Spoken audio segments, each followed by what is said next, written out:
people? Rich bankermen from Germany flying under the banner of the Red Shield. They finance both sides of the war. We must hurry! That's him, the Red Shield courier. Shoot him! No, I'm not shooting anyone. Damn it, Pop. What? He beat everyone back with the news of the war and told England that Napoleon won. The Red Shield bankers in London pretended that England was doomed and started selling their English stocks. The English went into a selling frenzy to get rid of worthless English money. But the English won, right? Of course they won, but it was a trick by Red Shield. They waited until the stocks plummeted to pennies and then bought England back for nearly nothing. What? They did that? How? When the English leaders found out, they had no choice but to give themselves over to the Red Shield. Their money was gone and they were slaves to the Red Shield war debt. Since that time, the English have been paying their national taxes directly to the Red Shield private bankers. The people have no idea. But the bankers bragged about what they did to us, laughing at us all the way to the bank. Why, it's the best business I've ever done. If I can control a nation's wealth, I care not who makes its laws. Oh, is this what Jefferson wanted to show me? No, Pop. Look. They're in America, too? The Red Shield banks are here, Pop. Seeking a way to conquer our American dream. The dream you have, Pop. The dream of free men. They tried to take over our country many times and failed because Jefferson and the Patriots vowed to stop the evil tyrants at all costs. By authority of eternal God, he would not let the bankers win again. To preserve our independence, we must not let our rulers load us with perpetual debt. We must make our choice between economy and liberty or profusion and servitude. Wow. I place economy among the first and most important of Republican virtues, and public debt is the greatest of the dangers to be feared. It is incumbent on every generation to pay its own debts as it goes. We must have a central bank to secure this country's finances. If the American people ever allow private banks to control the issue of their money, first by inflation and then by deflation, the banks and corporations that will grow up around them will deprive the people of their property until their children will wake up homeless on the very continent their fathers conquered. Jefferson, you're mad. This country will have a central bank. Who's that? America's first Secretary of Treasury. Alexander Hamilton? Not for long. Aaron Burr, Thomas Jefferson's vice president. They didn't take too kindly to our first Sec Treasury. Sweet shot, Burr. The first attempt at a central bank only lasted 20 years and we shut it down. But the bankers tried again against Old Hickory President Andrew Jackson. You are a den of vipers and thieves. I intend to rout you out. Then by the eternal God, I will rout you out. After surviving an assassination attempt, Jackson finally defeated the bank in 1836. When asked what was the greatest accomplishment in his life, Old Hickory replied, I killed the bank. And those were his last words. I killed the bank. And with real money backed with real gold, our country experienced the greatest boom in any nation's history. Oh, it was beautiful, pal. But the bankers, greedy for more power and wealth, were concocting their most ambitious plan yet to once and for all take control of the finances of the United States. In 1910, a secret meeting was held at the J.P. Morgan estate on Jekyll Island off the coast of Georgia. This meeting was so secretive, so concealed from government and public knowledge that the 10 attendees used code names.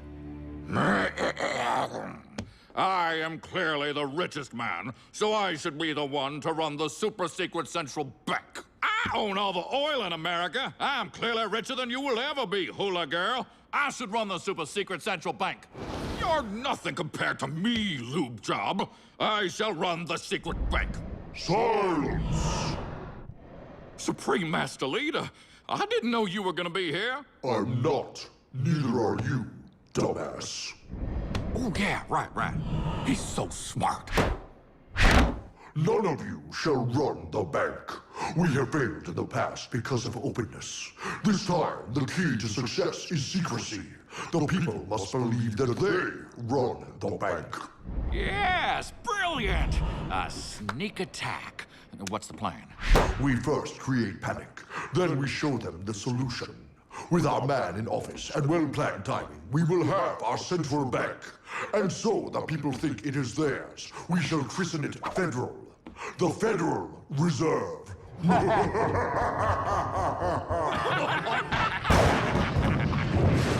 They struck on December 23rd, 1913.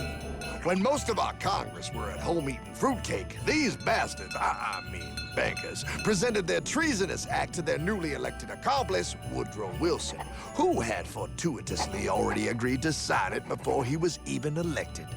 Wait, the IRS? I thought we always had the IRS. No, pal. They did this to us too. The Fed now has the exclusive power to print America's money.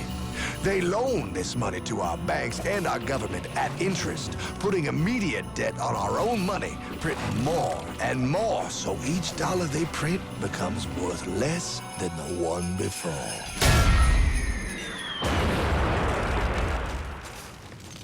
Merry Christmas.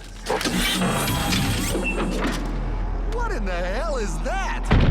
That, pal, is how our government now must pay back these debts to the Fed. Your taxes do not go to your government. They don't? It's the greatest theft in human history.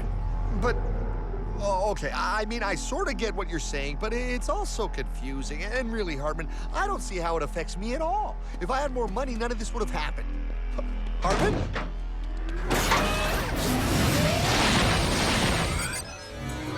1955? Wow, what are we doing here? Oh, a little bit of shopping. Here, hold this. Gallon of gas, 23 cents.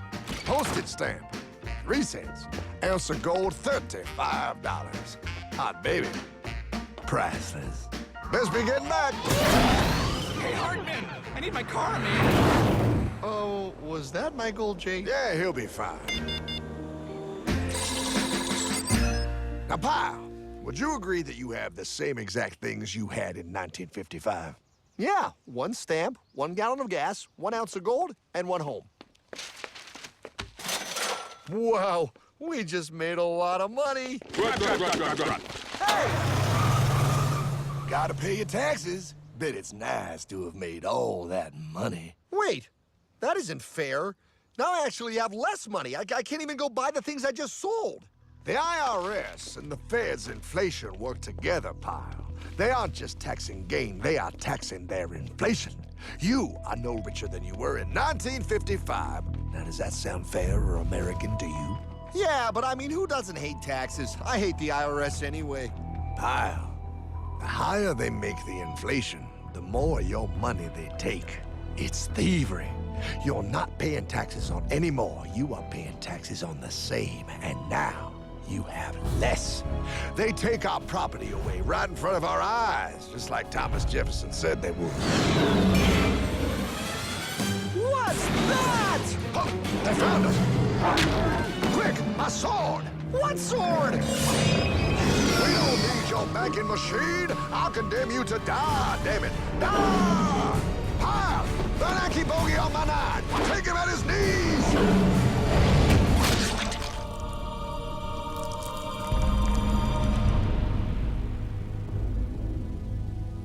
For we are opposed around the world by a monolithic and ruthless conspiracy that relies primarily on covert means for expanding its sphere of influence. What's happening? Where am I? I believe perhaps you understand now, pal, but you are afraid. JFK. Hartman, what does this have to do with my house and my dog? Oh, okay, that's enough. I want to go home now. This is the last president to stand up to the Fed. You must see. On June 4, 1963, President Kennedy signed Executive Order 11110. This executive order empowered the U.S. Treasury to issue real money without the Fed. It would have worked. Kennedy's plan to dismantle the Federal Reserve machine had begun. But 6 months later, John F. Kennedy went to Dallas and never returned. No way. No way they could do that. The new president, Lyndon Johnson, threw out Kennedy's order. And since JFK, no president has dared confront the secret powers behind the Federal Reserve. They consolidate bigger and bigger banks, print more and more money, accountable to no one, decimating our nation's wealth for the benefit of a few. Why? Why do this? If they hurt us, it hurts the global bankers too. No, Pyle. They are protected. They are too big to fail. But I'm not. Those sons of bitches! Sons of bitches all.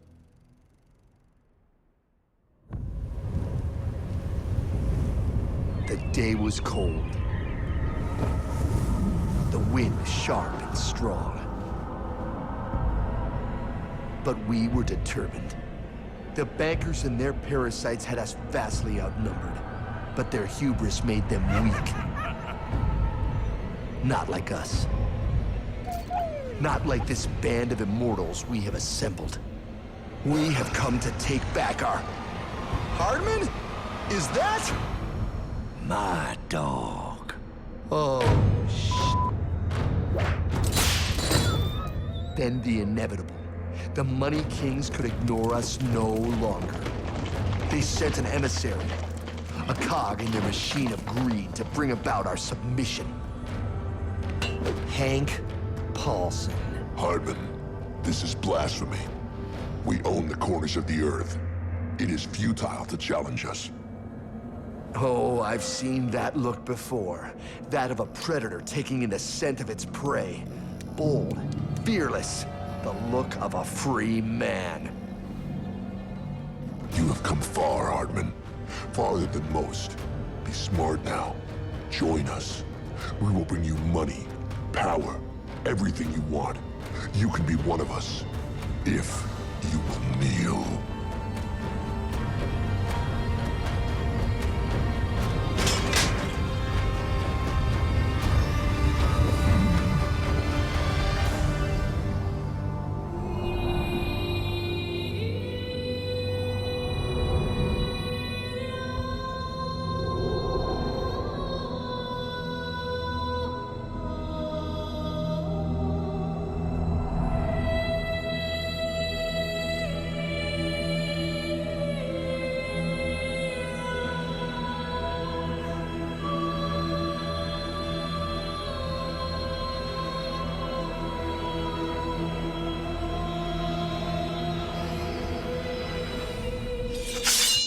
Madman.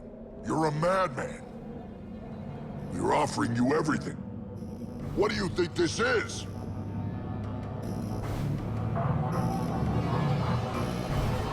This is America!